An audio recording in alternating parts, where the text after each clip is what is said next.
생전에 뵌 적이 없습니다. 그렇지만 너무도 잘 알고 있었고, 특히 돌아가신 이후에 그 부인이신 심영자 이사장님께서 저한테 전해주신 바로는 제 선생님께서 저를 굉장히 보고 싶어 하셨다고 하는 이야기를 전해 들었습니다. 제가 소위 빈자의 미학을 하는 주장하는 그런 건축가이기 때문도 하지만은 제가 하는 건축의 방법이나 주장하는 여러 말들이 제 선생님의 평소에 살아서 신청하신 신념과 굉장히 닮았다고 그렇게 얘기를 했다가 하셨습니다. 그러다가 이 설계를 하게 되었는데, 이 백두현 군수님께서 제 선생님을 살아생전에는 못 만났지만은 이별을 한 다음에 이렇게 이 건축을 통해서 만나게 해주셔서 대단히 감사합니다. 이 건축은 작은 건축이지만 작년에 국가에서 주는 건축문화대상 대통령 상도 받은 경사도 있어서 다소간 제가 마음에 제 정부 선생님에 대한 부채를 다소나마 이게 덜 수 있어서 참 기쁘기 짝이 없습니다. 오늘 건축에 대해서 어떤 주제를 가지고 전할까 하다가 사실은 강의록도 100개를 더 가지고 왔었는데 마음을 정하지 못하고 있다가 조금 전에 이제 이 내용으로 말씀드리는 게 좋겠다 싶어서 오늘 시간을 갖다가 다 메우고자 합니다. 제목은 지문이라고 하는 제목이고, 이게 제가 건축하는 방법론이기도 합니다. 지문은 제가 만든 말입니다. 천문도 있고 인문도 있는데 천지인이니까 지문도 없을 수가 없다고 생각합니다. 영어로도 랜드스크립트라고 하는 말을 제가 단어를 만들어서 같이 쓰고 있습니다. 위키피디아를 찾아보시면 랜드스크립트 찾아보시면 승효상이 만든 말이라고 이렇게 적혀 있으니까 확실히 제가 만든 말 맞습니다. 땅에 쓰는 글자. 저는 건축을 이렇게 읽습니다. 건축을 땅에 쓰는 글자로 이렇게 읽습니다. 이게 무슨 말인지는 강의를 통해서 말씀드리도록 하겠습니다. 하이데커라고 하는 철학자가 인간의 존재에 대해서 이렇게 이야기했습니다. 정주함으로써 인간은 존재하는데 그 정주라고 하는 것은 건축을 땅에 새기는 행위라고 했습니다. 줄여서 이야기하면 인간은 건축을 통해서 존재한다고 하는 겁니다. 다른 말로 하면 건축이 아니면 인간은 존재할 수 없다고 하는 말과 같습니다. 그러면서 휠드른이라고 하는 독일의 민족 시인의 시글을 하나 인용합니다. 시적으로 인간은 거주한다고 그랬는데, 이게 무슨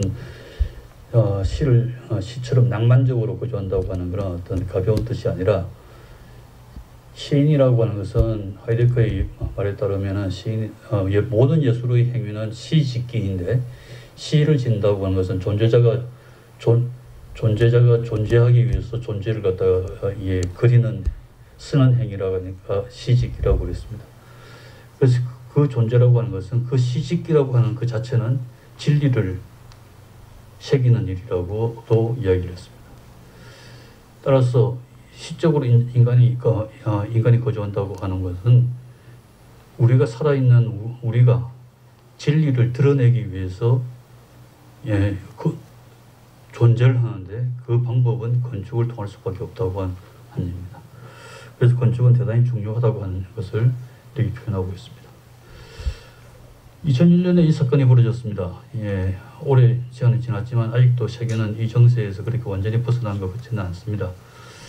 저는 이 사건이 왜 발생했는지를 갖다가 그렇게 설명할 입장이 있지는 않지만은, 왜 하필이면 테러리스트들이 이 건물을 목표 삼아서 공격했을까 하는데 관심이 있습니다. 당연히 가장 높은 건물이었기 때문에 뉴욕을 상징하고 미국을 상징하고 서방 세계를 상징한다고 생각해서 그 테러리스트들이 이 높은 건물을 이 공격을 해서 무너뜨렸습니다. 결과적으로만 이야기하면 이 건물에 근무하러 왔던 3,000명의 사람이 이 건물이 높다고 하는 이유만으로 죽었습니다. 이 건물이 제일 높지만 않았으면 그 사람은 안 죽었을 겁니다. 이 건물 우리가 이 마철루라고 하는 이름으로 어느 도시에서나 이런 유의 건물을 갖다 짓기를 원합니다. 마철루, 영어로도 스카이스크래퍼니까 뜻이 똑같습니다. 하늘을 닦는 건물. 뭐 이게 가능한 일이 아니지만은 얼만큼 인간이 높이 올라가고 싶었으면은 마철루라는 이름을 갖다가 가질 정도로 높은 건물을 짓는다고 하는 것은 인간의 오랜 그런 어떤 소망입니다.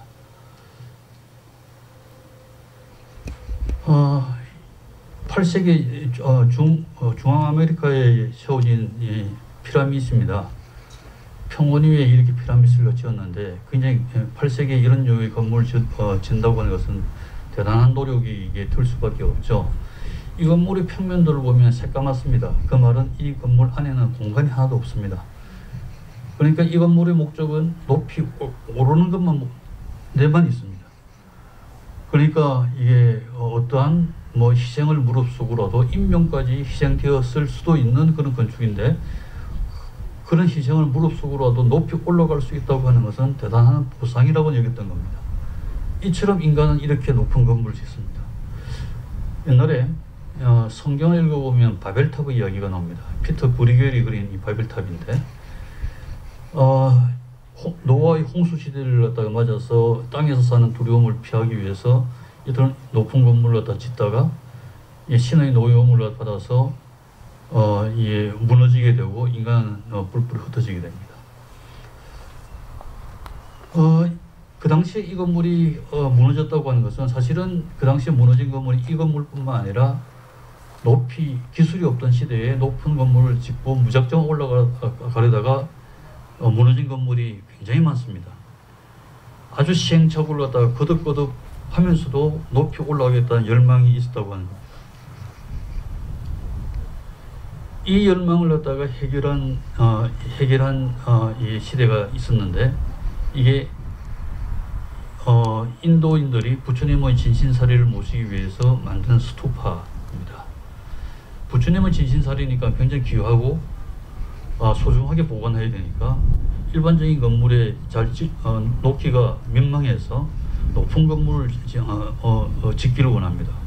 근데 기술이 없는 시대에 높은 건물은 지을 수가 없으니까 이걸 미니에이처로 축소해서 고층 건물처럼 보이게 지은 게 이 스투파입니다. 이 스투파가 중국으로 건너가서 목조로 지으면서 파고드라 말로 변하고, 우리 땅에 와서 맨 오른쪽에 있는 석탑으로 이렇게 변해서 이렇게 서 있습니다. 돌로 지었으면서 돌로 만들었지만은 이게 돌로 만드는 하나의 조각물이 아니라 3층의 고층 건물이라고 하는 걸 강변하기 위해서 지붕 모양도 내고 석가래 비슷한 모양도 내어서 이거는 고층 건물이라고 강변하는 겁니다. 그러니까 얼만큼 높은 건물을 짓고 싶었으면 저렇게까지 이게 온갖 힘을 써서 올라가려고 애를 쓸까, 이런 이야기입니다. 이 높은 건물에 대한 욕구를 갖다가 거의 완전히 해결한 시대가 이 고딕 시대입니다. 건축의 목적은 이 실내 공간을 얻는 거죠. 기초적인 목적입니다. 실내 공간은 기본적으로 지붕이 있어야 되는데, 지붕은 항상 중력의 힘을 받아서 땅으로 떨어지려고 지금도 노력하고 있습니다. 이것을 받치는 게 기둥인데, 옛날의 건물은 벽체가 이것을 갖다가 지지했습니다. 그래서 원시 시대로 갈수록 동굴을 파거나 땅을 갖다 파서 내부 공간을 얻었고, 점점 기술이 늘어가면서 벽체가 지지하게 되었는데, 그래서 오래된 건물일수록 내부 공간보다는 벽체의 두께가 더 큰 경우도 있었습니다. 창도 제대로 뚫을 수 없어서 아주 조그만 창을 해서 내부는 굉장히 어둡습니다. 이 문제를 해결한 시대가 고딕입니다. 고딕은 저렇게 첨탑의 높은 건물이 이제 형상을 갖고 있죠. 이 고딕 사람들은 내부에 뭐 이 기술적인 부분이 있어서 자세히 설명 못 드리겠지만은 내부에 피어라고 하는 기둥이 있고 그 외벽에 보면 저게 울퉁불퉁한 부축벽 버트레스가 하는 부축벽이 있고 그 사이를 프라임 가드라고 하는 것이 이어서 저기 전체가 기둥 형식을 합니다. 가운데는 이게 힘을 안 받으니까 비워서 회랑을 갖다가 만들 수가 있죠. 따라서 저 장치만 있으면 아무리 높은 건물도 지을 수 있다고 하는 자신감을 얻게 되었습니다. 그러니까 고대 건물은 벽은 더 이상 지붕을 지지하지 않기도 되니까 이 커다란 창문을 갖다 뚫어서 스테인글라스를 집어넣어서 이렇게 내부를 갖다 황홀하게 만듭니다. 이제는 하늘이 이게 두렵지 않았습니다. 얼마든지 시간과 돈만 있으면 올라갈 수가 있는 게 고대 건축이라서 이 고대 건축을 일부 건축학자는 신본주의 건축, 신이 된 듯한 그런 건축이라고 이야기를 합니다. 당연히 그 다음 시대에 오는 게 이제 인간의 자만에 깃든 인본주의라고 하는 시대인 르네상스 시대가 이제 도래하죠. 르네상스 건축의 대표적인 건축이 이게 바티칸의 성 베드로 사원입니다. 르네상스 시대 짓기 시작해서 바로크 시대 때 완성을 했습니다. 이 건축에서 가장 중요한 지점은 뭘까요? 저 가운데 있는 둥근 도움이 있는 부분 아니겠습니까? 이 도움은 내부를 갖다가 보면은 잘 안 넘어가네요. 저 가운데 보면은 베드로의 무덤 위에 지었다고 한 제단이 있고 제단에 발다치노란 닷집 아래 이 교황이 앉는 보좌가 있습니다. 이 건축의 가장 중요한 지점은 저 부분입니다. 어떻게 생각하면은 이 건축의 중심이 저기고 이 건축을 지은 목적이 아마 저 중심점을 강조하기 위해서 지었으니까 이 건축은 한 사람만을 위한 건축이라고 이야기를 할 수도 있습니다. 르네상스 때 지은 가장 중요한 건축 하나를 소개시켜드리면은 빌라 로툰도라고 하는 이 이탈리아 북부 도시 비첸차에 있는 이 팔라디오라는 사람이 설계한 집인데 이 집 이후로 서양 건축사가 바뀌었습니다.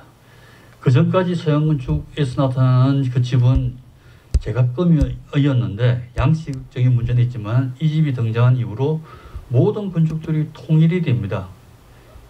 이 이후에 지어진 집들이 이 집의 번안이거나 모방이었고 혹은 다른 건물에까지 깊숙이 영향을 주는 게 이 집이었습니다.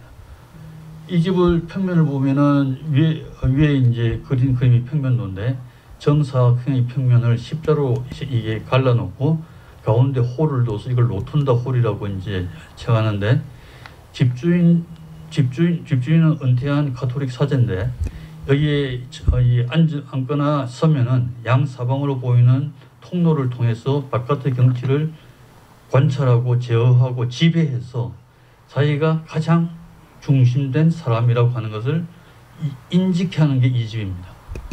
그러니까 이 집은 항상 언덕 위에 우뚝 서 있고요. 그리고 모든 시점이 이 집으로 향해 가고 이 집의 내부인 로툰다홀은 고리 내벽은 온갖 만신들이 조각되어 있어서 이 신들의 보호를 받는 내가 세상에 가장 존귀한 자 이렇게 인식해 하는 게 이 집입니다. 단 하나의 중심이 있고 내가 지배자라고 하는 의식이죠. 놀랍게도 이 집과 굉장히 유사한 같은 이름을 쓴 집이 올해 지어진 집이 하나 있는데 이게 로툰다 하우스라고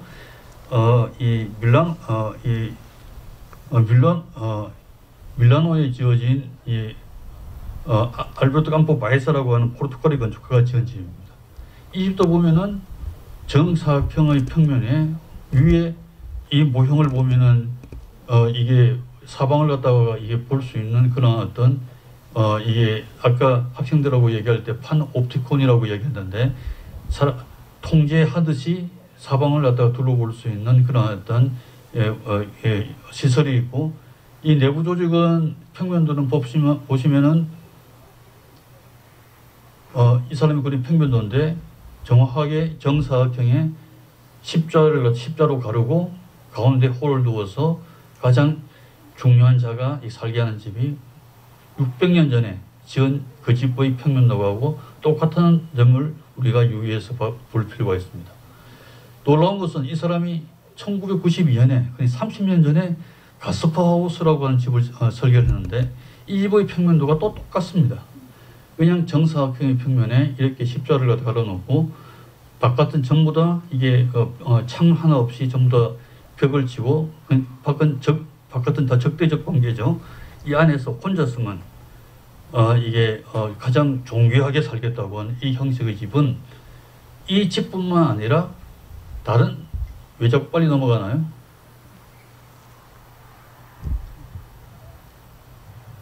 빨리 넘기지 마십시오. 네. 비단 이 사람은 30년 동안 일관되게 똑같은 집을 설계했지만은 비단 이 집의 문제만 아니라 현대의 건축가들에게도 깊은 영향을 줘서 여기에 적혀 있는 도형의 건축가 이름은 20세기를 대표하는 건축가들입니다. 그리고 이 평면도들은 각각 그 기능과 크기가 다르지만은 구조는 여러분들 다 짐작할 수 하시듯이 거의 정사각형의 평면에 가운데 가장 중심이 되는 그런 시설이 있고 주변부로 갈수록 덜 중요한 그런 위계적인 그런 구성을 하고 있는 이런 류의 건축이 서양 건축의 거의 핵심이라고 해도 과언이 아니라고 하는 겁니다. 그래서 이런 류의 집을 우리는 미학의 집이라고 이야기를 합니다. 그래서 비례를 따지고 재료를 따지고 크기를 따지면서 건축론을 갖다가 써온 게 지난 세기까지의 서양 건축사의 모습이었습니다. 거의 같은 시대에 빌라 로툰다가 지어지던 그 16세기에 우리 땅에 거의 18년의 차이를 두고 세워진 집이 하나 있는데 동락당이라고 하는 이 안강에 있는 집입니다. 회제 이원적 선생이 중앙정치에서 실패해서 낙향해서 이 고향인 양동마을이 고향인데 거기 가면은 정적들이로 인해서 자기의 친족이 영향을 받을까봐 안강으로 가서 자기 첩실이 사는 집을 증축해서 지은 집이 동락당입니다. 왜 자꾸 넘어가나요? 제가 할 수 있도록 좀 해주실래요? 그 전에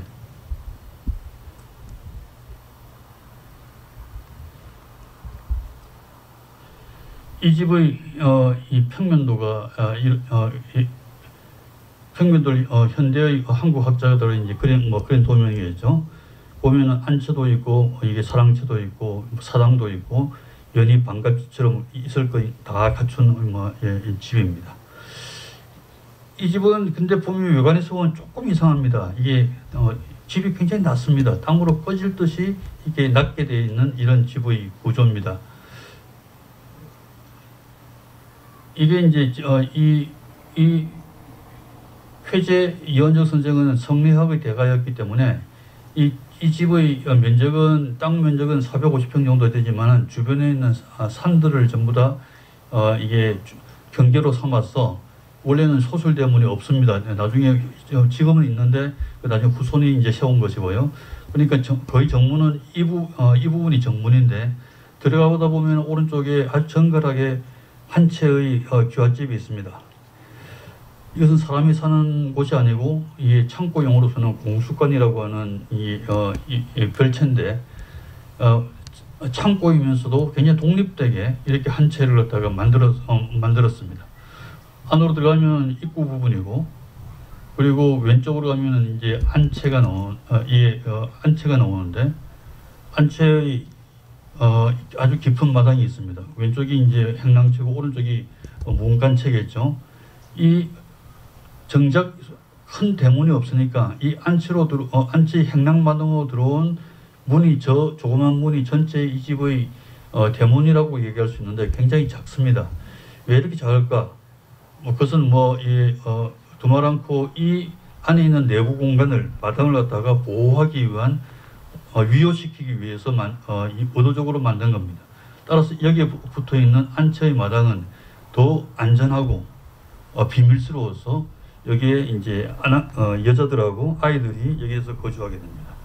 다시 밖을 나와서 사랑채가 있는 곳으로 보면은 사랑채 문이 이제 그 건너편에 있는데 이 문을 들어가면은 동락당, 밖에는 옥산정서라고 써 있고 안에는 동락대라는 현판이 있는 곳에 다다릅니다. 근데 보통의 사랑채는 이 주인이 사랑채 마당에 앉아서 마당에 서 있는 하인을 내려다볼 정도로 사랑채의 레벨이 높은 게 이게 보통인데 여기서는 그렇지 않습니다. 그냥 그 같은 마당과 같은 레벨입니다. 비 피하기 위해서, 물 피하기 위해서 이 단을 갖다 올린 것밖에 안 됩니다. 왜 이렇게 낮게 지었을까 하는 의심이 들죠. 근데 사랑채 안을 갖다가 들어가서 보면은 거의 이 마당과 이 사랑채의 마당은 같은 레벨로 되어 있습니다. 슬슬 의심이 들기 시작합니다. 이 사랑채가 중요한 게 아니구나 하는 생각이 들고 이 마당이 더 중요하게 생각했던 거 아닐까 이런 생각이 들면은 마당을 갖다가 유심하게 보게 됩니다. 이 동락당 안에는 굉장히 마당이 많습니다.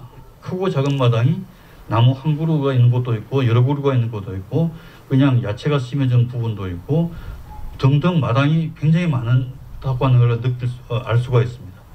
이상한 곳이 하나가 있는데 사당을 찾아보면은 보통 사당은 평지에 집을 짓더라도 조상을 모신 곳이니까 일부러 언덕을 만들어서 위에 올려 짓는 게 상례인데 여기 있는 사당은 거의 같은 레벨입니다. 대신에 중간에 중간 마당을 하나 더 둬서 이 마당을 걸러서 가면서 그 경건성을 이 확보를 한 게 참으로 특이합니다. 그러니까 철저히 마당적이라고 한 얘기입니다. 가장 이상한 곳은 여기 아름다운 형태의 정자가 있습니다. 정자 어디냐 물어보면 저 끝에 있는 두 칸의 비워진 곳이 정자라고 합니다.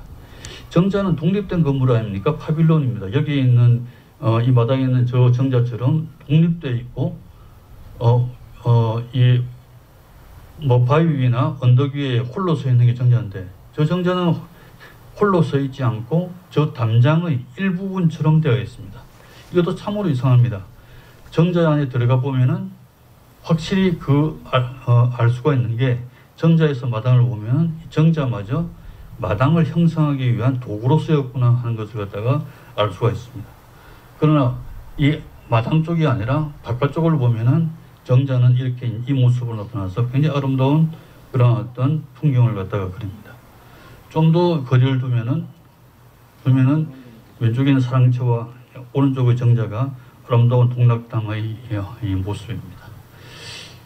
이게 그림이 이 한국의 건축학자가 그린 이 전체 평면도라고 말씀드렸습니다. 이 평면을 보면 우리가 보통 우리가 서양식으로 그린 거죠. 굉장히 디테일하게 그려졌습니다. 미닫이문 모든 마루의 패턴도 다 그려져 있습니다. 그러니까 저 안채 부분을 미음자로 되어 있는 부분이 메인 빌딩으로 우리가 이제 인식을 할 수가 있고 나머지는 다 부속체처럼 그려져 있습니다. 담장은 있으나마나한 것으로 그려져 있습니다.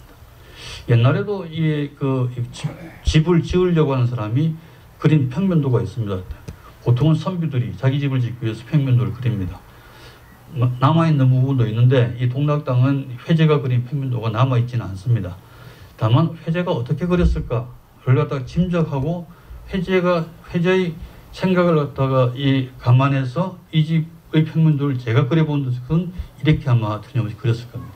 붓으로 이렇게 그립니다.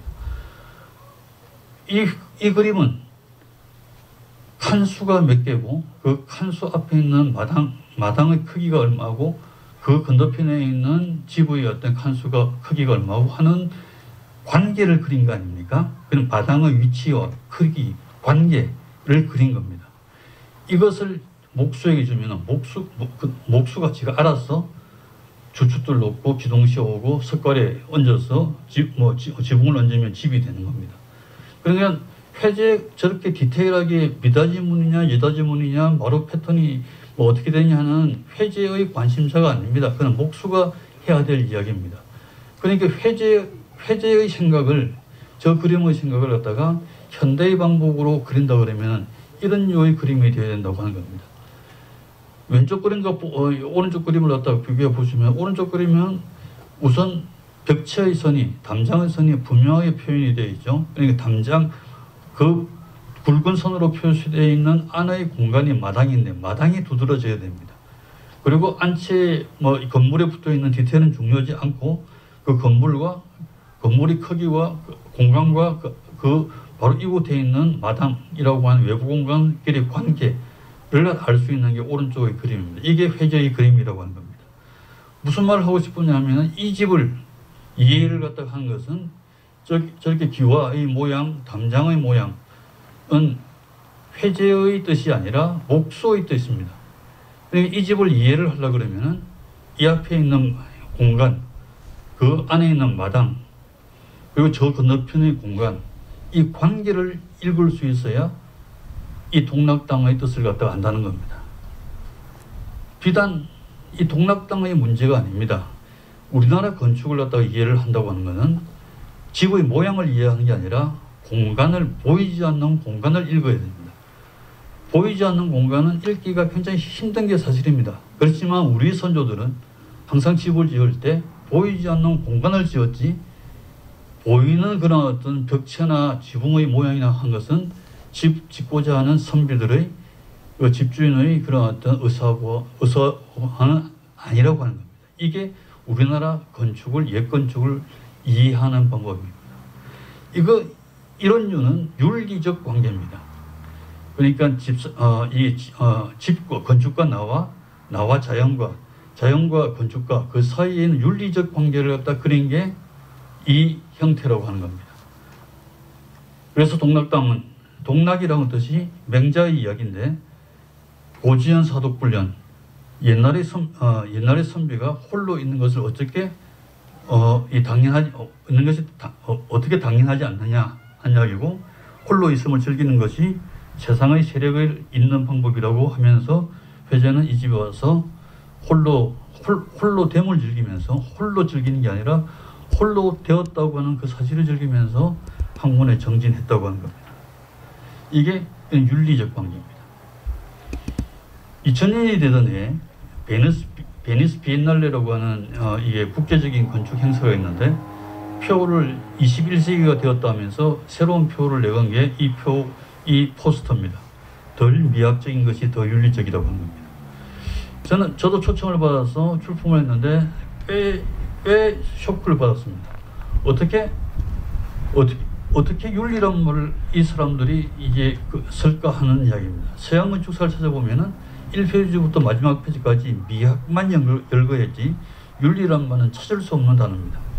항상 건물을 어떻게, 양식이 어떻고 크기가 어떻고 재료가 어떻고 디테일이 어떻고 하는 비주얼한 문제로만 따졌지, 관계를 따진다고 하는 것은 저는 찾아볼 수가 없었습니다. 윤리는 우리 선조들이 건축하는 방법이었는데, 그러나 우리가 지난 세기에 이 서양화가 근대화인 줄 알고 우리 선조들이 전해주었던 윤리를 다 저버리고 우리는 서양 사람들의 미학을 쫓아가고 있는데, 서양 사람들이 20세기 말인 이때에 더 이상 미학이 중요한 게 아니라 윤리가 더 중요하다고 이야기한다고 하는 것은 참으로 저로서는 민망스러운 일이었습니다.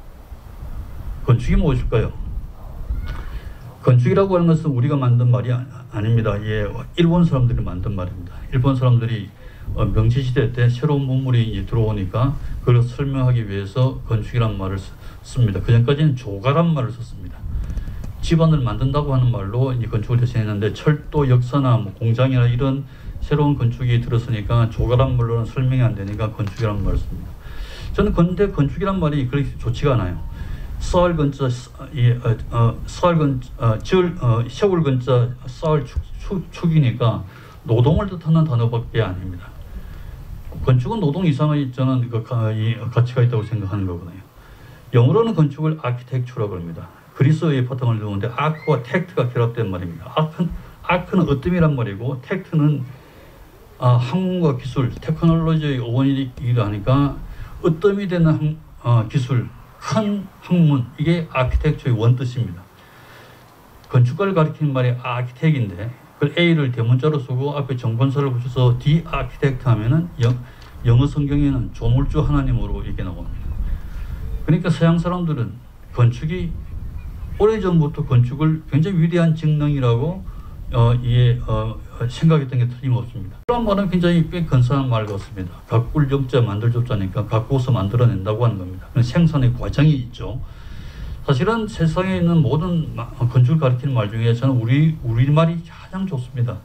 우리말로는 건축을 짓기라 그럽니다. 집은 세우는 게 아니라 집은 짓는 것입니다. 짓다란 말은 어떻게 씁니까? 시를 짓거나 밥을 짓거나 옷을 짓거나 농사를 지을 때 쓰는 단어가 짓다입니다.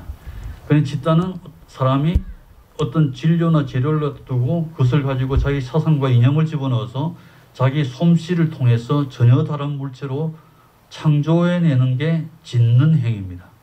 그러니까 건축은 사유과정을 통한 창조적 행위가 바로 건축입니다. 그러니까 이런 유의 건축이 우리를 갖다 굉장히 한테 삶에 영향을 줄 수밖에 없죠. 그래서 윈스턴 처칠이 이 말을 갖다 해서 제가 즐겨 쓰고 있습니다. 윈스턴 처칠이 1943년 10월에 영국 의회의사당이 나치에 의해서 폭격을 받았을 때 그 폐허의 위에 올라서서 그 의회의사당을 갖다 다시 지을 것을 약속하면서 이 말을 갖다 합니다. 우리가 건축을 만들지만은 그 이후로 그 건축들이 우리를 다시 만든다고 하는 겁니다. 그러니까 건축이 우리를 갖다가 바꾼다고 하는 이야기입니다. 부부가 오래 살면 닮는다고 하지 않습니까? 왜 닮을까요? 서로 다른 공간에서 살던 사람이 결혼해서 한 공간에 살게 되면서 그 공간에 따라서 행동도 바뀌고 습관도 바뀌고 생각도 바뀌고 결국은 얼굴까지 바뀌는 겁니다. 그러니까 오래 산 부부는 반드시 닮아 있습니다. 왜 수도승이 저 먼 산골의 암자를 굳이 가서 수도를 합니까? 그 작고 건박한 공간이 나를 번뇌에서 구제해 줄 것이라고 은연중에 믿기 때문에 가는 겁니다. 그렇게 건축은 우리를 바꿉니다. 오래 걸리고 더뎌서 그렇지 건축은 반드시 우리를 바꿉니다.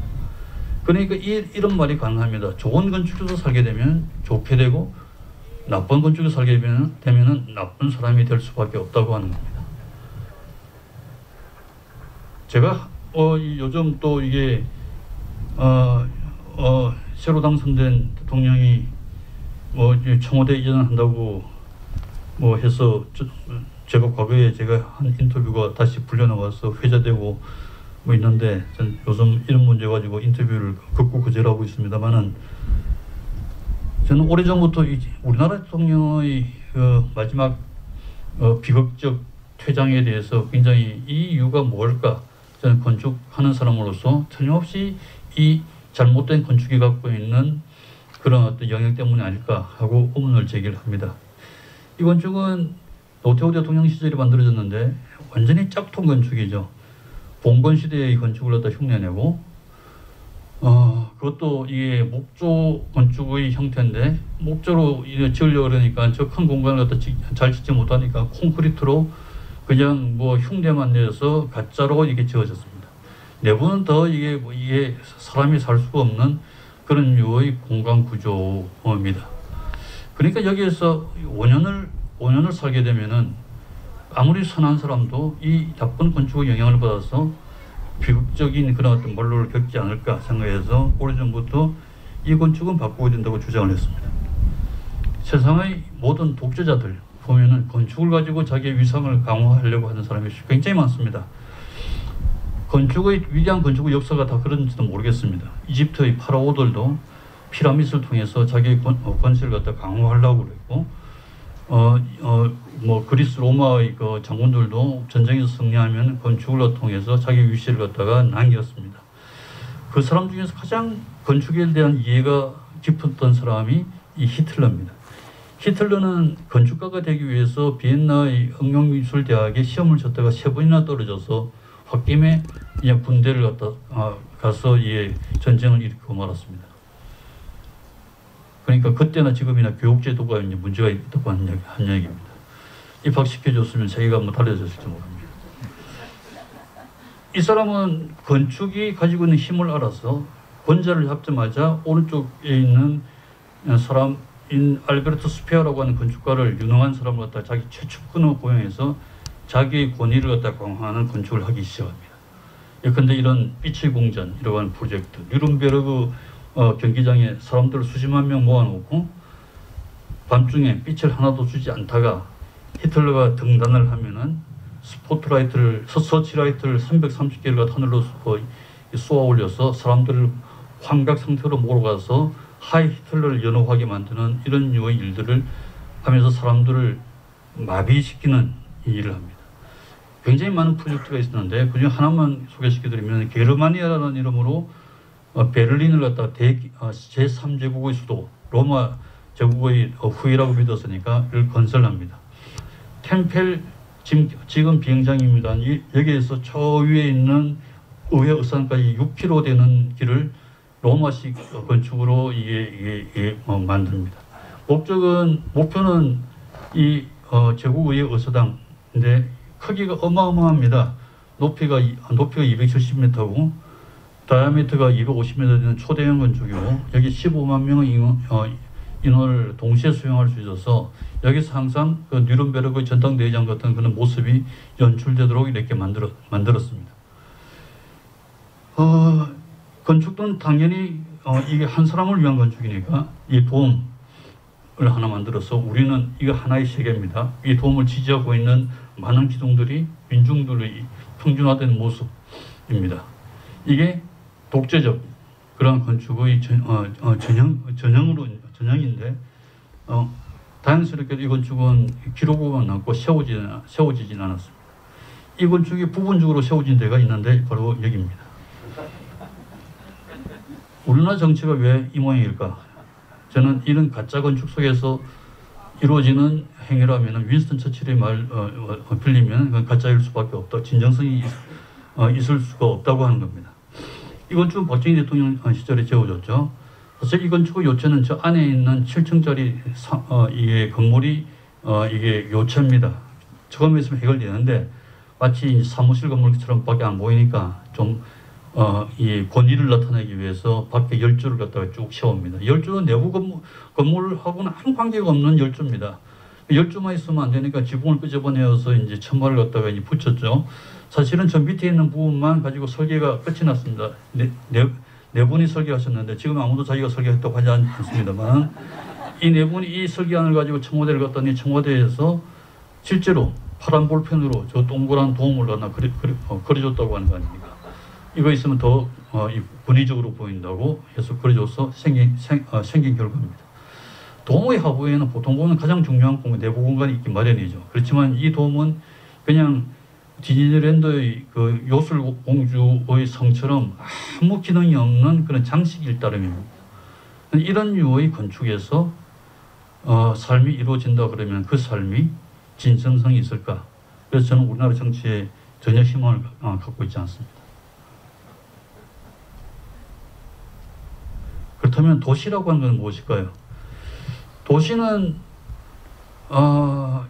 사실은 영어로 하는 도시는 두 가지 단어가 있죠. 이 어반과 시티라고 하는 단어가 있는데 이 어반과 시티를 우리가 다 도시로 번역하지만 뜻이 다릅니다.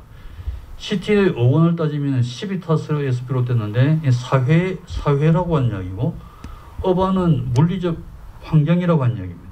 그러니까 쉽게 이야기하면 시티는 소프트웨어고 어반은 하드웨어인 겁니다.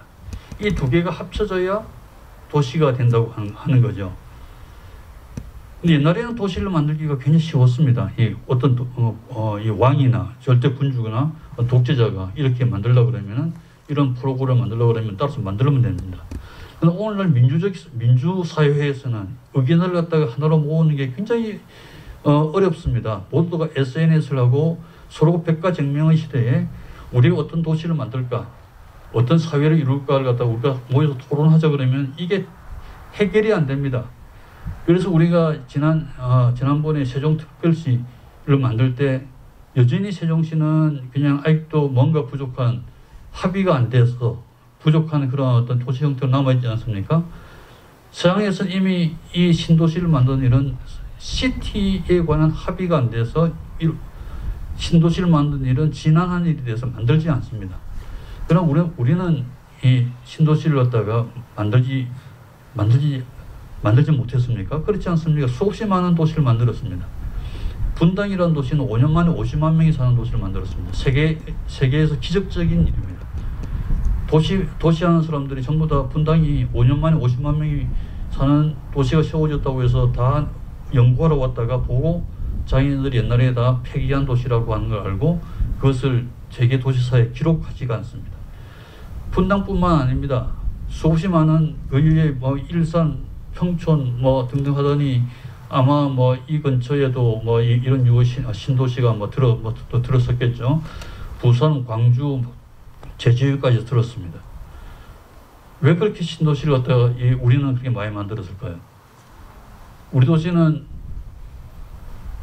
그 분당이라는 도시가 왜 그렇지만 분당이라는 도시가 이게 좀 실패하지 않았습니다. 성공했습니다. 분당이라는 도시가 도시로 성공을 갖다 한 것이냐면은 결코 그렇지 않습니다. 분당이라는 도시는 부동산이 성공했지 도시가 성공한 게 아닙니다. 이 사람들이 이게 자기 아파트 값이 올라가고 재산이 이제 불어나기 시작하니까 이게 좋아서 서로 요구를 해서 이것을 갖다가 그냥 이 신도시를 지어준 겁니다. 어떤 신도시를 만들 때 의견을 물어서 어떻게 도시를 갖다 사회를 만들까 이야기한 적이 한 번도 없습니다.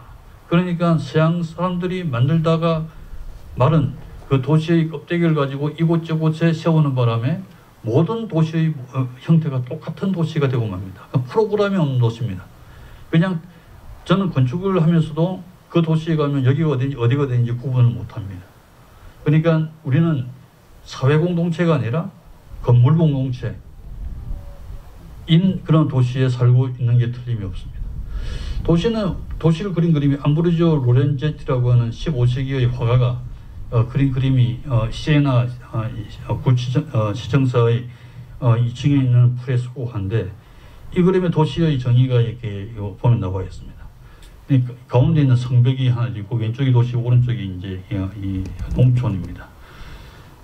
농촌은 그 오른쪽 하부 보시면은 아주 농민들이 피땀 흘려 어두운 곳에서 일하지만 도시 안은 굉장히 밝고 굉장히 바쁩니다. 그리고 도시에서 빠져나간 사람들이 말을 타고 사냥하러 떠나고 그 길은 대리석으로 깔려 있는 이런 류의 모습. 그러니까 농촌은 항상 도시의 착취의 대상이고 지배의 대상이라고 하는 이런 어떤 사실. 이게 15세기에도 이런 그림이 있었지만 그 이전부터 도시가 형성될 때부터 이런 류의 지배 피지배의 관계가 형성되어서 오늘까지 이 관계가 지속되고 있다고 하는 사실을 우리가 이제 목격하고 있는 겁니다. 그래서 저 성벽을 영어로 이제 보루고 해서 옛날 성이 있던 도시들은 이 어미의 저런 단어를 갖다 많이 쓰죠. 그래서 스트라스부르크, 뷰텐버르크, 로텐부르크, 하이델베르크가 전부 다 성벽을 도시였습니다. 그래서 부르라고 하는 성벽 안에 사는 사람을 우리가 부르조아라고 이야기해서 부르조아가 착취 계급의 대명사처럼 인지하는 것도 이런 유의 관계에서 비롯된다고 하는 겁니다. 도시 역사는 한 만 년 정도 됩니다. 제일 이때까지 발굴한 도시 중에서 가장 오래된 도시가 여리고, 성경의 여리고로 나오고 제리코라고 하는 팔레스타인에 있는 도시인데 지진으로 멸망했습니다만 지금 그 흔적이 이렇게 나와 있습니다. 도시의 모습을 우리가 유추할 수 있는 오래된 기록을 갖다가 아나톨리아 고원에서 발견했는데 이 모습을 유추해서 발굴을 해서 그림을 그려보니까 최초의 도시라고 하는 모습이 이렇게 살았다고 하는 겁니다. 약간 경사진 곳에 흙벽으로 이게 집을 갖다가 이렇게 짓고 길은 없습니다. 이게 지붕 위가 공공 영역이고 그 지붕을 뚫고 들어가면 사다리 타고 내려가면은 개인 영역이 있는 이런 류의 도시에 삽니다. 근데 이런 류의 모습을 지금 또 사는 데가 있는데 중국에 있는 산동에 가면은 4,000년 동안 무려 이 모습을 갖다가 유지하면서 살고 있다고 하는 겁니다. 땅을 파고 들어가서 마당을 놓고 주변부에 이 방들로 놓은 이런 류의 방식. 그러니까 이 주거라고 하는 도시라고 하는 것은 과연 진보하는 것일까 하는 의문을 우리가 가지고 올 수 있습니다. 도시로서 제일 시스템을 갖춘 도시로는 우르라고 하는 메소포타미아의 도시가 있습니다. 5,000년 전에 만들어진 도시입니다. 성경에 나오는 아브라함의 고향이기도 합니다.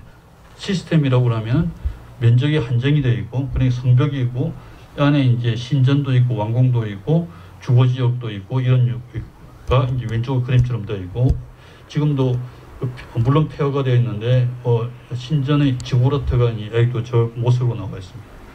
제가 관심을 갖고 있는 것은 아래 부분에 있는 주거 지역인데 주거 지역을 발굴하고 그린 평면도에 제가 각 유니트별로 세대별로 색깔을 칠했습니다.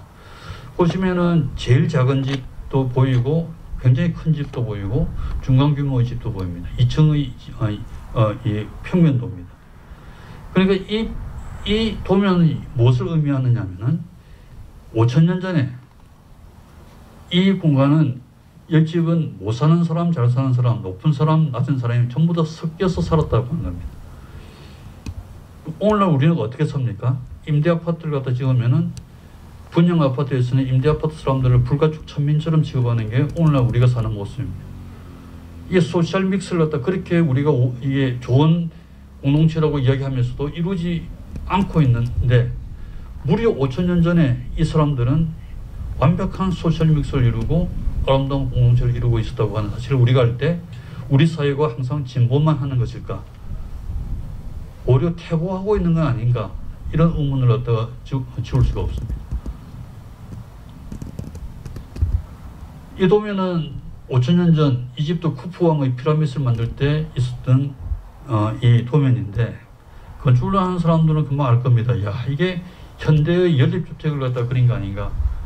원룸 아파트를 갖다 그린 거 아닌가 하는 의심일 정도로 굉장히 모듈이고요. 그러니까 치수화가 다 돼 있고 똑같은 표준 규격으로 다 만드는 게 5,000년 전에 일어났던 5,000년 전이라면 단군시대 아닙니까? 그때 이 사람들이 만들었다고 하는 사실에 대해서 건축이 과연 진보하는 것일까 하는 의문까지 가지지 않을 수가 없는 겁니다.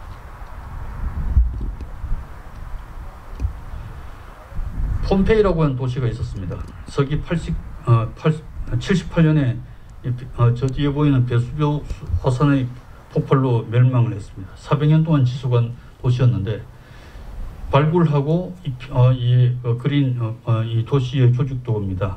2만 명이 살았고 로마 사람들을 휴양지로도 썼는데 이 내용을 보면은 도시로서 가질 수 있는 완벽한 모든 것을 갖다가 이곳에서 이미 다 가지고 있었다고 하는 사실입니다.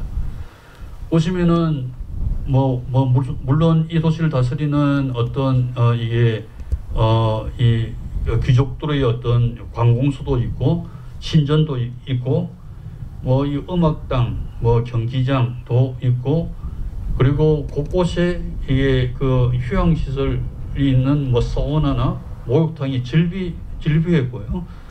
큰 집과 작은 집이 굉장히 밀집하게 올려져 있었고. 또 여기에 술집도 있고 목로 술집도 있고 심지어는 명굴도 있고 성과 속 높은 곳과 낮은 곳 모두가 함께 모여서 매일 축제처럼 산 도시가 이 도시였다고 합니다. 이 도시가 그런데 이 화산의 폭발로 그냥 일시에 멸망하고 맙니다. 저는 25년 전에 30년 전에 이 도시를 갖다가 처음 방문했을 때 이 도시를 둘러보고 깜짝 놀랐습니다. 고차분리도 완전히 되어 있었고요. 상하수도가 완벽하게 갖춰져 있던 그런 도시입니다. 아마 더 이상 더 발전할 그런 어떤 여지가 없어서 멸망하는 게 아닐까 하는 의심이 들 정도로 이 도시는 완벽한 도시였습니다. 이런 류의 도시가 서양 사람들은 다시 건설하기를 갖다 원해서 이상도시를 중세시대 때 만듭니다. 중세시대 때 만든 이 이상도시들의 대표적인 도시 계획도입니다. 팔만오버라고 하는 도시인데 이 도시 그림을 보시면 여러분 다 아시겠죠. 주변은 적이라고 생각해서 해저를 둘러파고 높은 성벽을 갖다 쌓고 내부로는 방사형으로 치밀하게 조직해서 전 가운데는 이 도시의 다스리는 군주가 사는 그런 어떤 단일 중심의 계급적인 도시의 도형입니다. 실제로 이 도시는 이렇게 건설이 이제 되어서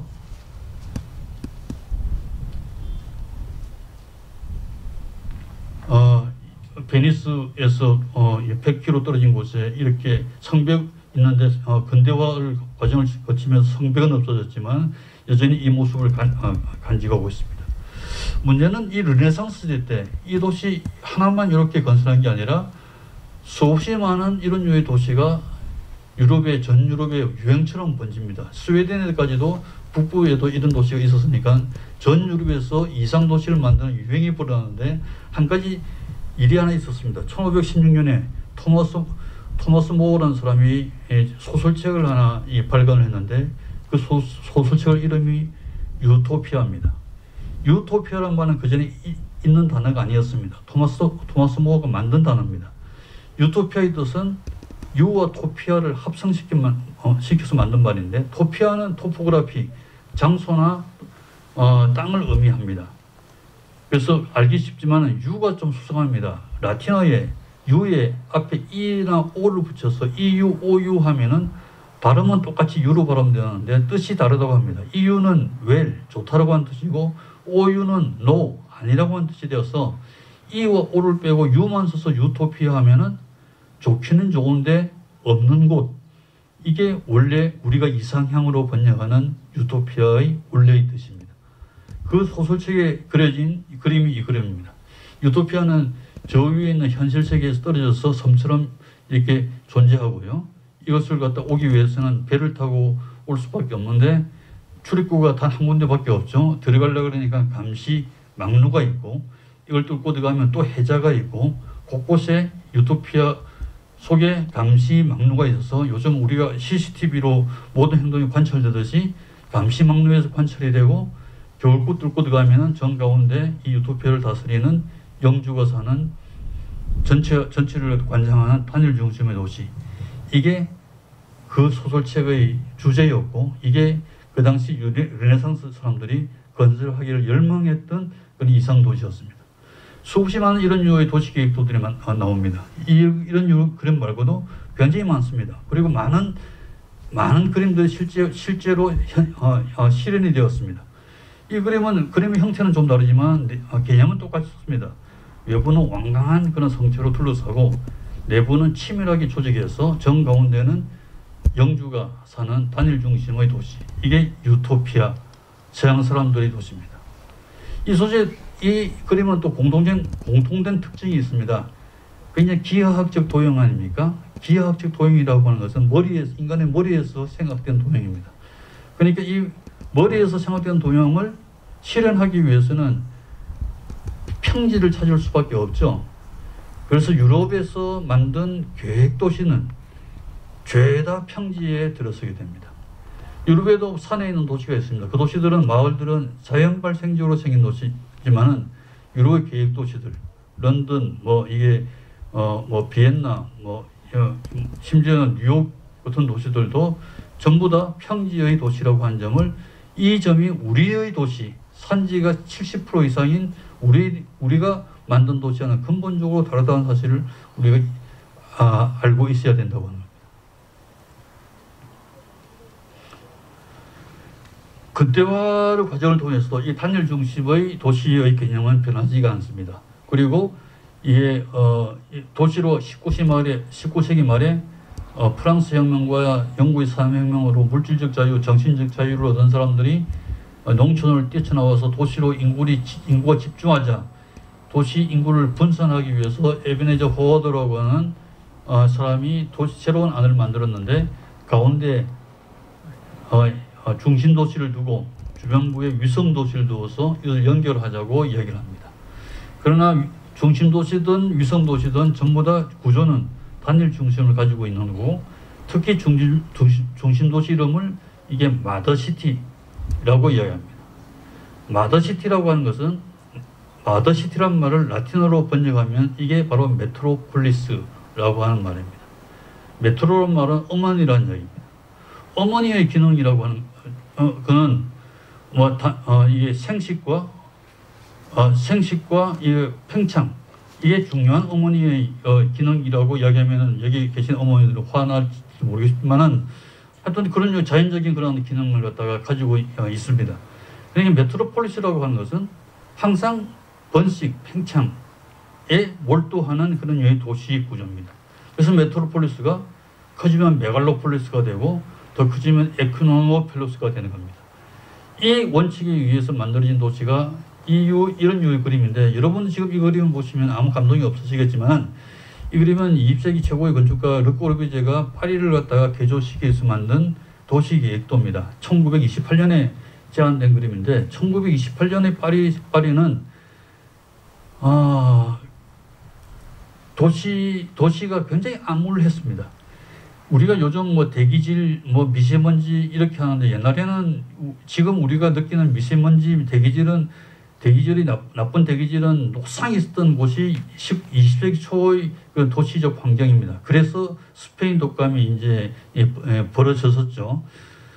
그것을 타파하기 위해서 건축가들이 새로운 도시에 대한 계획을 갖다가 만듭니다. 그래서 파리에 있는 6, 7천의 건물들을 다 싹 쓸어내고 이게 고층 건물 두고 건물과 건물 사이를 비워서 햇빛과 바람을 들게 하고 녹지를 심어서 야외에서나 즐길 수 있던 피크닉도 여기서 하자고 하는 제안을 내놓았을 때 어마어마하게 많은 사람들이 충격을 받았습니다. 이게 이런 류의 신세계가 있다니 하고 실제로 이게 꼬르비제라는 사람이 파리를 개조하기 위해서 이 세느강인데 세느강 위에 있는 부분을 갖다가 지구 위에도 싹 지우고 여기 60층짜리 아파트를 짓자는 계획을 내놓습니다. 주변부에 있는 게 원래 저렇게 거미줄 망처럼 되어 있는 게 파리인데 이걸 백지화시켜서 이렇게 짓자고 합니다. 이 계획은 실행은 되지 않습니다.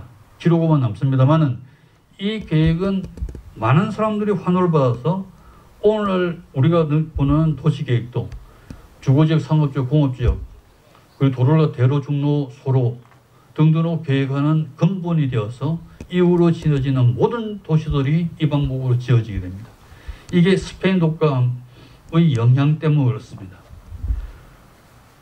그러나 이렇게 기계적 이때 새로 등장하는 말이 기능과 효율이라는 말이 등장합니다. 그 이전에는 기능과 효율이라는 말이 등장하지 않았습니다. 그러나 산업혁명 이후에 기계 산업 시대가 등장하면서 기능과 효율의 시대가 되어 있고 인간의 이성, 인간의 합리가 가장 중요한 덕목이 되어서 모든 우리의 삶을 저렇게 과학적으로 통계적으로 재단하는 버릇이 생긴 게 지난 20세기 삶의 우리에게 가해진 그런 어떤 환경이고 그 결과로 만들어진 게 저런 류의 주거지역, 상업지역, 공업지역 등으로 나누어진 그런 어떤 토지 이용 구획의 도시계획도입니다. 이런 류의 도시계획이 이제 들어서기 시작하죠. 이 그림은 1956년에 센트루이스에서 들어선 3000세대의 꼬르비제 이론에 입각해서 지은 주거단지입니다. 이 철저히 꼬르비제 이론을 입각해서 주거지역과 상업지역 구분하고 심지어는 일하는 공간과 노는 공간 등등을 다 구분해서 기능적으로 이렇게 지었는데 이렇게 지어서 새로 입주한 사람들이 입주민들 간에 싸움이 일어납니다. 어떤 사람은 일하는 공간에서 일만 하고 싶었는데 어떤 사람은 일하는 공간에서 밥 먹는 사람도 생겼고 노는 공간에서 공부하는 사람도 생겼고 해서 서로 정해진 규칙을 갖다 위반하는 사이가 드러나니까 서로 다툼이 일어나고 분쟁이 일어나서 심지어는 살인사건이 벌어지는 그런 어떤 결과를 빗고맙니다. 인간이라고 하는 게 이성만으로 결코 살지가 않습니다. 때로는 감정에 휩싸이기도 합니다. 이것을 용인 못하는 그런 어떤 도시 계획도에 의한 이 환경이었다 보니까 여기에 대한 분쟁이 일어나서 살인 사건을 필두로 해서 연이어 여기에 강력 범죄가 일어납니다. 이것을 참다 못한 센투리스 시가 지은 지 16년 만인 1972년에 다이아마이트로 전체를 갖다 폭발해서 없애버립니다. 이로써 소위 모더니즘이라고 하는 20세기 이 정신으로 만든 도시계획은 이로써 서양에서는 폐기를 갖다고 맙니다. 그러나 이런 다이아마이트로 폭발한 이런 사건이 일어날 즈음에 우리나라는 이 서양 사람들의 이 도시계획도를 갖다 이게 수입을 해서 오랫동안 살았던 전통적인 도시들을 전부 다 오른쪽 그림처럼 바꿉니다. 오른쪽은 서울에서 제가 사는 대학로인데 지금 풍경이 좀 바뀌었긴 합니다만 보시면 맨 위에 있는 아파트 단지 그리고 가운데 있는 단독주택지들 그리고 아래에 있는 국적불명의 도시 건축들 적어도 이 세 개의 집단이 타협할 수 없는 전선을 형성한 채 대립하고 있는 것 보이지 않습니까? 오늘날 우리 사회에 왜 이렇게 대립이 많을까, 갈등이 많을까? 저는 저런 식의 도시 계획을 갖다가 해온 잘못의 결과라고 생각하고 있는 겁니다. 다시 서양으로 돌아가면은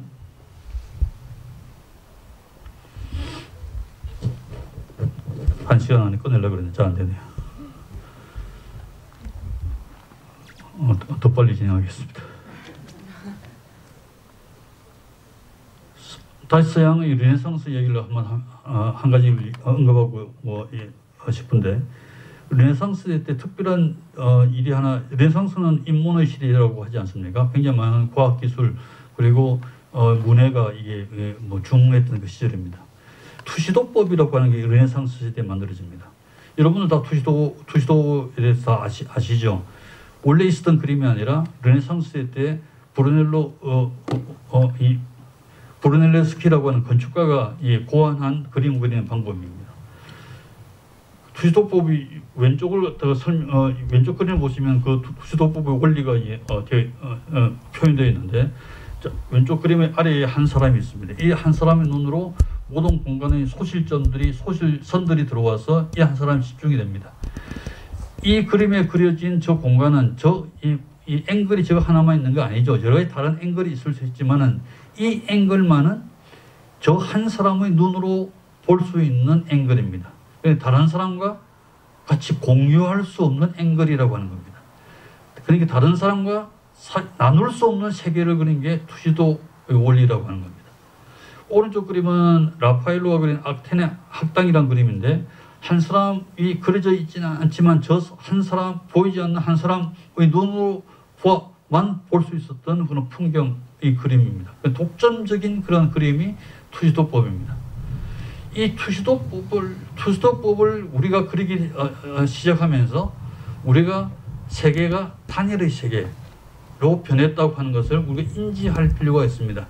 존 버거라고 하는 문화평론가가 웨이즈 오브 싱잉, 사물을 보는 법이라고 하는 책을 갖다 쓴 사람인데, 그 책의 첫머리에 우리가 투시도법에 익숙해지면서 모든 사물들을 우리가 지배와 피지배의 세계로 몰아갔다고 얘기를 갖다가 한 적이 있습니다. 그렇다면 이 그림 말고 어떻게 다르게 사물을 그리는 법이 있을까 하는 건데, 참으로 다행스럽게도 우리 선조 중에 한 사람이 이런 류의 그림을 그렸습니다. 책걸이라고 하는 그림입니다. 이 그림 보시면 하나의 그림입니다. 8칸의 책장을 그린 그림인데 이상합니다. 하나의 그림인데 소실점이 하나만 있는 게 아닙니다. 각 책칸이 전부 다 자기의 중심을 다 가지고 있습니다. 그뿐만 아니라 그 책칸에 놓여져 있는 책들마저 그 공간의 중심을 향하게 하는 게 아니라 자기의 중심을 향해서 다 가져가고 있는 겁니다. 그러니까 이 그림을 그리는 우리 선조는 세상에는 중심이 하나만 있는 게 아니라 모든 사물과 모든 공간에 자기 중심이 다 있다고 생각하니까 저런 그림을 그릴 수 있다고 하는 겁니다.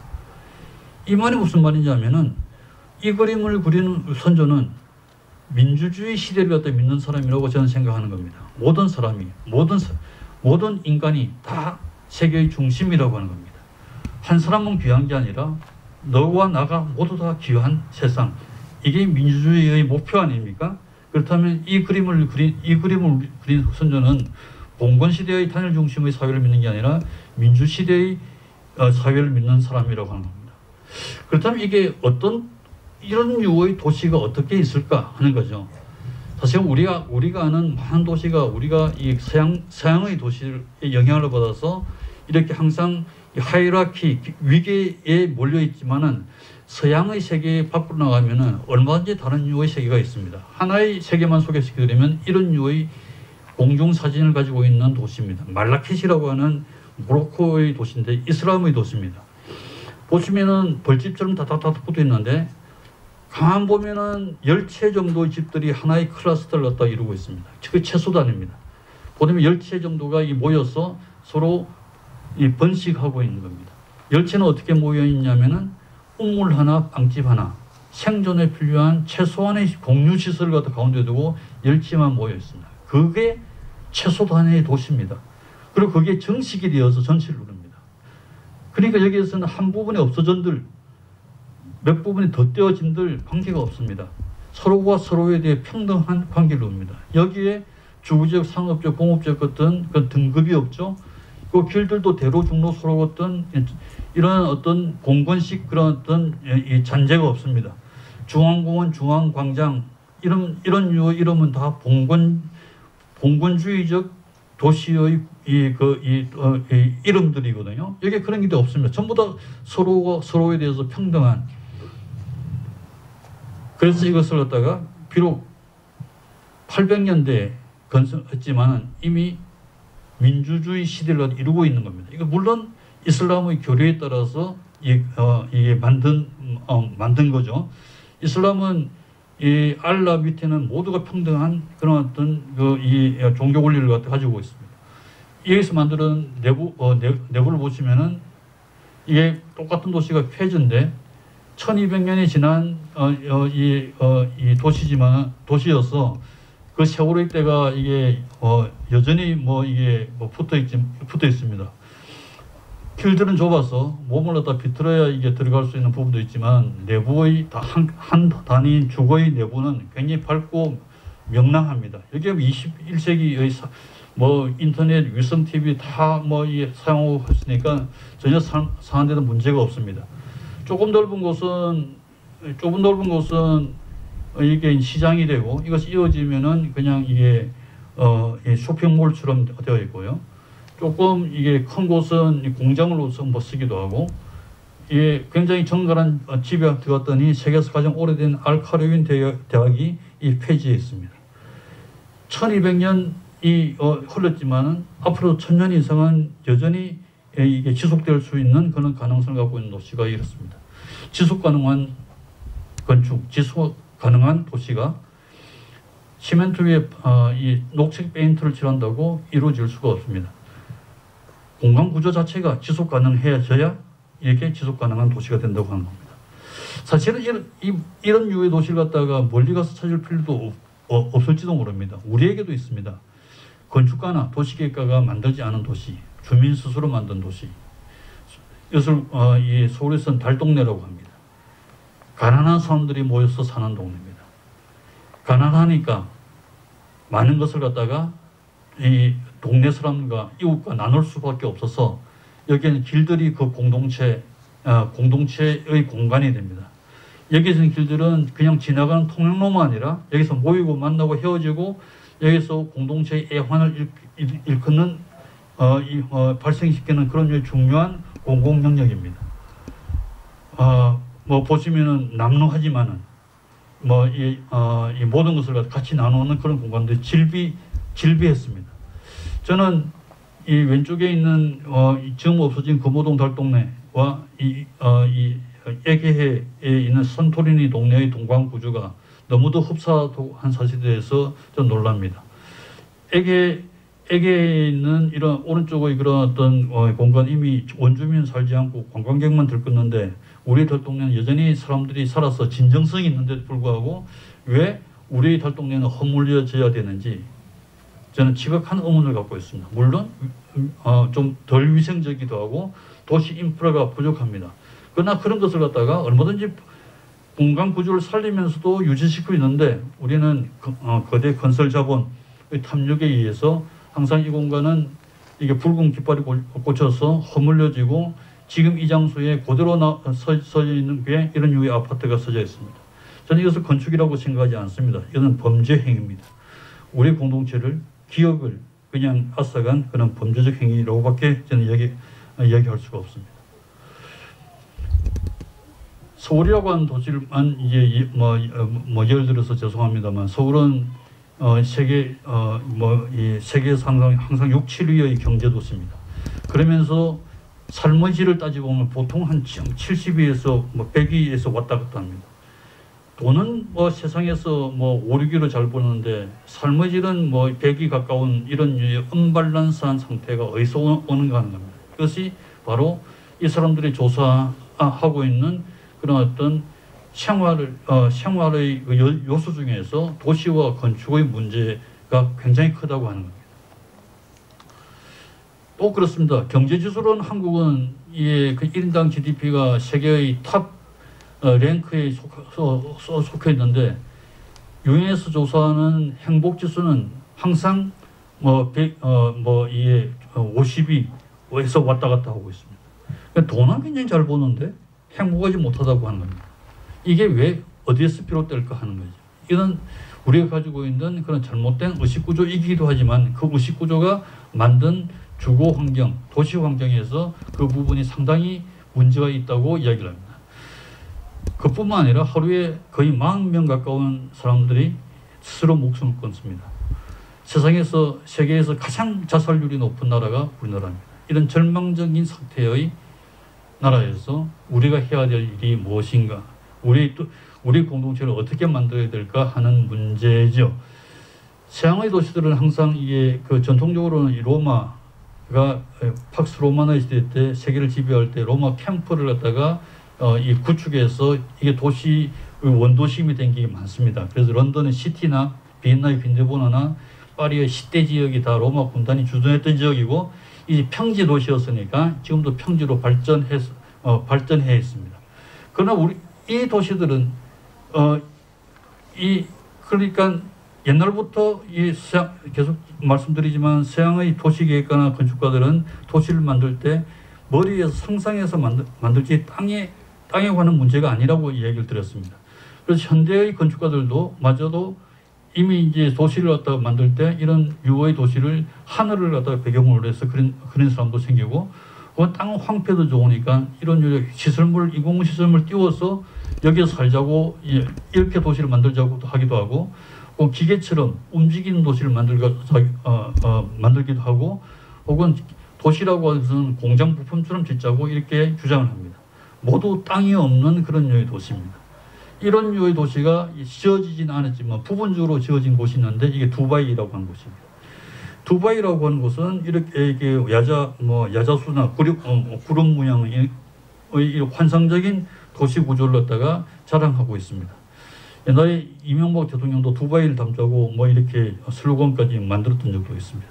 두바이는 이런 유의 환상적인 그림을 갖다가 가질 수도 있습니다. 왜냐하면 두바이의 원래의 형태는 이렇게 사막입니다. 바람이 불면은 하나도 흔적이 없는 이런 유의 사막에서 지어지는 도시와 건축이야말로 그냥 신기루 같은 것을 갖다 세울 수도 있습니다. 그리고 현재의 두바이는 언젠가는 다시 또 이런 사막으로 돌아갈 수밖에 없습니다. 그 세월이 언제인지 모르지만은 아마 좀 생각했던 것보다 더 빨라질 수도 있습니다.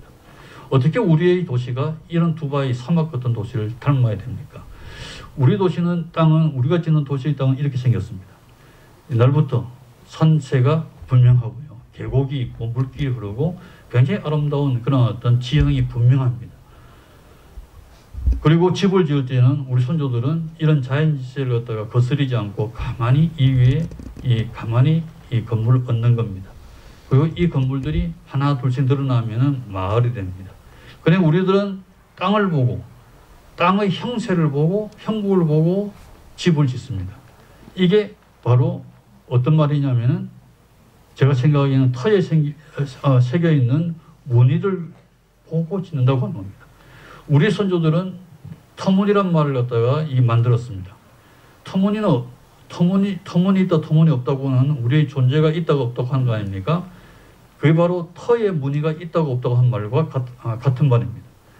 그러니까 우리의 선조들은 항상 우리의 존재를 터에서 찾았다고 하는 겁니다. 저는 이 말이 하이데거의 아까 말씀드린 하이데거 말과 똑같은 말이라고 생각하는 겁니다. 터에 새겨진 무늬가 우리 존재를 나타내는 거라고 하는 겁니다. 그러니까 요즘 현대에 짓는 아파트를 우리가 어떻게 짓습니까? 산이 있으면 깎고 계곡이 있으면 메워서 그중에 그 땅에 있었던 터의 무늬를 깡그리 지우고 집을 짓습니다. 그러니까 터무니없는 집이란 이야기고, 아파트에 사시는 분도 있으면 터무니없는 삶을 살고 있다고 생각하셔도 됩니다.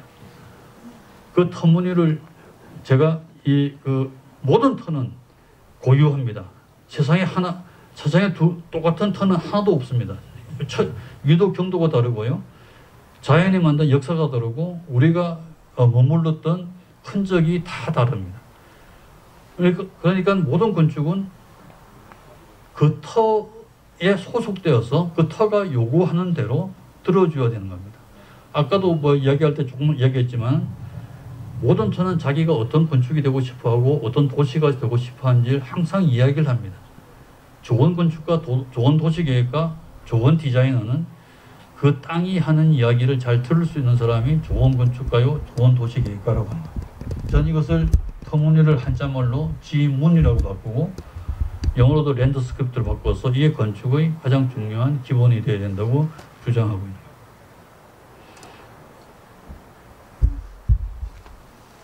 하르부르크라고 하는 도시가 있습니다. 함부르크 그 바로 아래에 있는 도시인데 여기에 홀로코스트 기념비가 하나 1986년에 세워졌습니다. 12m 높이의 이 탑, 요한 게르츠, 에스터 게르츠라는 부부 유태인계 독일 조각가가 세운 탑입니다.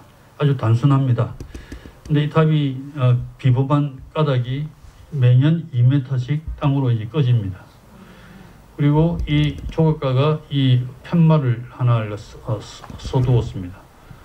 하르부르크 시민들에게 당부하는 팻말입니다. 와서 나치와 파시스트들에게 당했던 그런 기억들을 갖다 써달라고 하는 당부였습니다. 그럼 지나가는 시민들이 지나가다가 자기가 나치와 파시스트들이 당했던 그 아픈 고통, 그리고 이게 여러 가지 흉악한 어떤 기억들을 분노, 절망, 체념 등등의 그런 어떤 기억들을 여기에 써내려갑니다. 그러면 탑은 이 표면에 이 기억들로 가득한 글귀를 갖다가 다 채워서 매년 2m씩 땅으로 이제 사라집니다. 그리고 1993년에 완벽하게 땅으로 사라졌습니다. 남아있는 것은 이 터의 무늬밖에 없습니다. 이것을 만든 조각가가 한 말이 저 인공적인 시설물들이 우리의 희망을 우리의 진실을 대신할 수 없다고 하는 겁니다. 불의에 맞서는 것은 저 인공적 시설물이 아니라 우리 스스로여야 된다고 이야기를 했습니다. 저는 이 말에 적극적으로 동의합니다. 모든 건축은 이렇게 무너질 수밖에 없습니다. 이렇게 화재로 무너질 수도 있고 수명에 다해서 무너질 수도 있고 중력에 의해서 무너질 수도 있고 폭격에 의해서 무너질 수도 있고 요즘은 경제적 이유 때문에 무너집니다. 아무리 세운자의 권세를 강화하기 위해서 튼튼하게 지었다 하더라도 모든 건축물들은 반드시 무너집니다. 그러니까 그 건축물에 영원한 어떤 진실이 있다고 우리는 여기는 것은 그것은 허망한 일입니다. 단지 어떤 건축에도 항상 우리가 가지고 있는 것은 기억입니다. 다시 아도노라고 하는 이 철학자가 이렇게 얘기합니다. 역사적 기억 없이는 어떠한 아름다움도 없다고 그랬습니다. 건축이라고 하는 것은 비단 없어진다고 하더라도 우리가 남는 것은 건축은 허망하지만 기억은 영원히 남아서 우리에게 그곳에서 있었던 삶의 이야기를 전해 나간다고 하는 겁니다. 이게 건축의 본질입니다. 우리가 이 본질을 알 때 우리가 건축을 어떻게 짓고 어떻게 살아야 될까 자명한 게 아닌가 생각됩니다. 이상으로 말씀 마치겠습니다. 감사합니다.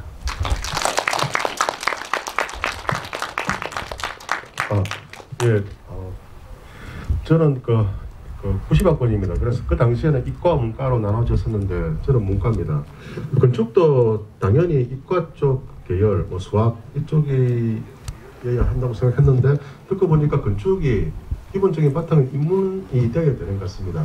그래서 사람이 사는 공간이 건축이기 때문에 인문을 바탕으로 이과적인 기술이 들어가야 되지 않나. 저는 그렇게 느꼈습니다. 오늘 선생님 모셨는데 혹시 질문이 있으시면은 질문해 주시면서 선생님께서 답변해 주는 시간을 갖도록 하겠습니다.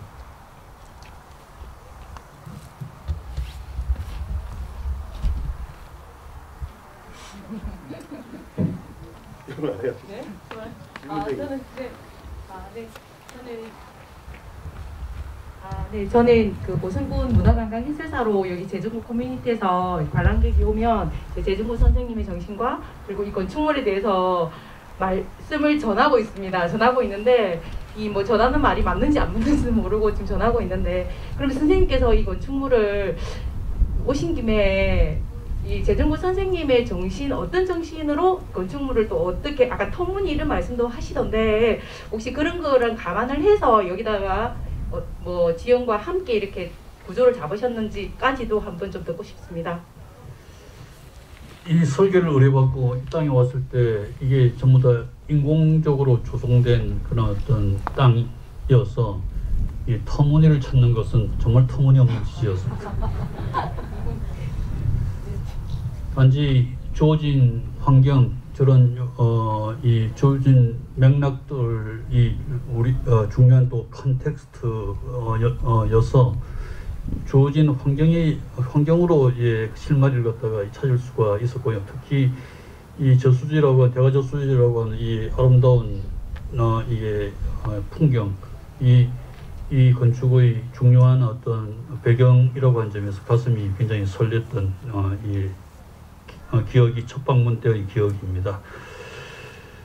또 프로그램적으로 들어가면 재정구 선생을 기념하는, 기억하는 그런 어떤 건축이니까 재정구 선생의 기초적인 그런 어떤 본질적인 삶을 갖다가 해보지 않을 수가 없었고, 아까도 이게 그 인터뷰에 잠깐 나오는데 불편한, 서로 좀 서로 불편하자고 하는 말이, 제가 뭐 안 그래도 제가 뭐 평소에 잘 쓰는 말이기도 했지만 그 말을 그대로 건축화 시켜야 되겠다고 열심히 하기도 했습니다. 그리고 빈자에 관한 삶이니까 빈자일수록 굉장히 이게 장식을 가질 수가 없는 그런 어떤 부류들 아닙니까? 그러니까 가장 단순한 형태, 건축의 가장 기본적인 형태가 필요하다고 생각되었고, 그래서 이 박공 형식의 집 모양이 있어야 된다고 생각하고, 하나가 아니라 둘이 되어야, 그리고 이 작은 어떤 뭐 정자 같은 것도 있고 기암탑도 있습니다만, 이런 유후 시설들이 모여서 하나의 건축물이 아니라 마을처럼 분위기를 갖다가 만들어야 연대하는 삶, 같이 사는 삶을 주장하신 분이니까 아주 최소한의 마을의 풍경을 갖다가 가져야 된다고 생각을 했습니다. 재료는 이게 여우선 강판이라고 하는 이게 특수 합금인데 일반 철이 아니죠. 한 5년 동안 녹이 쓸다가 그 녹 자체가 피막을 형성해서 남아있는 철을 영구적으로 보존하는 재료입니다. 그러니까 관리할 필요가 없는, 색칠할 필요가 없는 재료라서 이 재료는 원래 물 위를 지나가는 이 교량용으로 만들었습니다. 교량이 이제 강이나 바다를 지나가면은 부식이 되지 않게 하기 위해서 철교는 칠을 해야 되는데, 결국 칠이 벗겨지기 마련이니까 다시 그 칠을 하려면은 다시 환경 오염도 되고 돈도 많이 들고 하니까 영원히 칠을 하지 않아도 되는 재료를 개발한 게 이 여우선 강판이라고 하는 이 재료고요. 그러니까 굉장히 친환경적 재료라고 이야기를 할 수가 있고, 관리할 필요도 없으니까 뭐 유지비도 뭐 들지도 않죠. 무엇보다도 맨 처음에 검은색이었다가 나중에 이제 이렇게 점점 색깔이 변해 나가면 나중에 암적색으로 변해나가는데, 그 변화하는 과정이 건축도 생물이기 때문에 생물체처럼 변해 나가서 그 추억을, 기억을 갖다가 계속 저장하면서 이제 변하는 재료가 굉장히 매력 있는 재료입니다. 또한 더불어서 이곳은 조금 이게 노출된, 그냥 노출이란 게 좀 말이 언어가 좀 이상하지만은 뭔가 같이 마을의 분위기를 갖다가 만들려고 하면 건축보다는 풍경이 더 중요하다고 생각해서 백합나무, 이 지역에서 잘 자라는 백합나무 100그루를 갖다가 심고 그 안에 있는 이 마을이라고 하는 그런 개념으로 설계를 했습니다. 그래서 가장 단순하지만은 폴 발레리라고 하는 시인이 이렇게 얘기했습니다. 명료한 것만큼 신비로운 게 없다고 얘기를 했습니다. 그래서 단순하고 명료하지만은 이 속에서 재정구 선생의 삶의 길이어서 여러분들 스스로 성찰하고 사유하고 삶의 신비를 갖다가 발견해 나가는 공간이 되기를 바라면서 설계한 게 이 재정구 커뮤니티 센터입니다. 앞으로 오시는 분들한테 감안해서 설명해 주시면 잘했어요. 네.